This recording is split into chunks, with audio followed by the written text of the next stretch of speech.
Not accident, it was damaged by the passenger car while going to Ooty, and we thought that our total tour program is spoiled because I am self-driving car. I am going along with my wife and daughter, nobody else, and where the first meeting was Mr. Savaratnam, and I was the reception and the sincerity for our problem, etc. that he has expressed. It is really wonderful and beyond my expectations. And I'll tell you, the service that I've got is priceless. I would have given for this service even 3,000, 5,000, 10,000 rupees.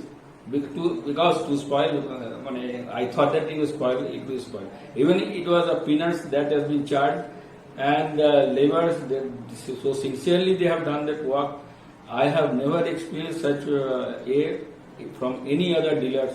I have experience with Mahavir from two. Of course, I don't want to give any bad name to them. In two places, Mahavir, in Orissa, in Andhra Pradesh. I have done also work in Trichy, that is in Tamil Nadu, and this is where there is no comparisons.